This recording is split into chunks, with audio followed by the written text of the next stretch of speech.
আমরা এখন দাঁড়িয়ে আছি Pabna central girls high school কেন্দ্রে। এই কেন্দ্রে এরই মধ্যে ভোট গ্রহণ শুরু হয়েছে। প্রচন্ড শীত এবং কুয়াশা উপেক্ষা করে অসংখ্য ভোটাররা এরই মধ্যে হাজির হয়েছেন। যদিও প্রত্যেক ভোটারের লাইন তেমন একটা দীর্ঘ হয় নাই এবং এখানে যে মহিলা ভোটাররা তাদের লাইন এখন পর্যন্ত দীর্ঘ হয় নাই। একজন একজন করে মহিলা ভোটাররা আসছেন, তারা ভোট দেওয়ার চেষ্টা করছেন, ভোট দিচ্ছেন। কিন্তু বেলা যত বাড়ছে ততই ভোটারের সংখ্যা এখানে বাড়ছে এবং পাবনা জেলায় মোট 7টি পৌরসভা নির্বাচন হচ্ছে। এর মধ্যে সদরে 6 জন মেয়র প্রার্থী নির্বাচনে অংশগ্রহণ করছেন এবং পাবনা জেলার মোট 93টি কেন্দ্র, এর মধ্যে 85টি ঝুঁকিপূর্ণ। পাবনা সদরে মোট 32টি কেন্দ্র, তার মধ্যে 27টি ঝুঁকিপূর্ণ।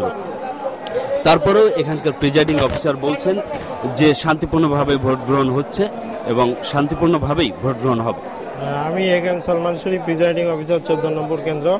এখানে সকাল 8টা থেকে শান্তিপূর্ণভাবে ভোট গ্রহণ শুরু হয়েছে।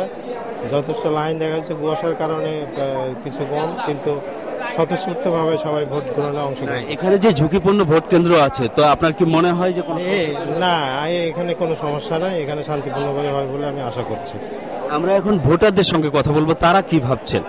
আসলে ভোট দিতে আসছেন, ভোট দিতে পারছেন? জি, খুব সুষ্ঠুভাবে দিতে পারছে, কোনো অসুবিধা নেই, কোনো সমস্যা নেই। ভোট ভালো, খুব সুন্দর হচ্ছে, পরিবেশ ভালো হচ্ছে। 7টার সময় আইসে লাইন ধরেছি। তো এখানে যে ঝুঁকিপূর্ণ ভোট কেন্দ্রগুলো আছে, আপনার কি মনে হয় যে কোনো সমস্যা? তো না, আমাদের এখানে কোনো সমস্যা নেই, ইনশাআল্লাহ আমরা ভালোভাবে ভোট দিতে পারবো। ভোট দিতে কি কোনো সমস্যা হচ্ছে? না, সমস্যা হচ্ছে না। ব্যাপক শীত, তবুও ভোট দিচ্ছে আমরা। আর এই পরিবেশটা বজায় থাকলে ভালো আর কি। আমরা মনে করি পরিবেশ বজায় থাকবে ইনশাল্লাহ, আশা করি। আর সেনাবাহিনী যদি মোতায়েন আসছে কিছু, আমার মনে হয় সেনাবাহিনী ঠিকভাবে থাকলে খুব ভালো হবে আর কি। মানে এখানে আসলে ঝুঁকিপূর্ণ কেন্দ্র, যদিও 90% কেন্দ্রই ঝুঁকিপূর্ণ, তারপরও ভোটাররা বলছেন তারা কোনো আশঙ্কা এখন পর্যন্ত দেখছেন না। স্ট্রাইকিং ফোর্স হিসেবে সেনা সদস্য আছে, র্যাব আছে, আনসার এবং অন্যান্য নিরাপত্তা বাহিনীর কর্মকর্তারা আছে। তারা মনে করছেন যে এভাবে যদি ভোট চলতে থাকে তাহলে শান্তিপূর্ণভাবেই এখানে ভোট গ্রহণ সম্পন্ন হবে। তো আমরা এখন স্টুডিওতে ফিরে যাচ্ছি আবার।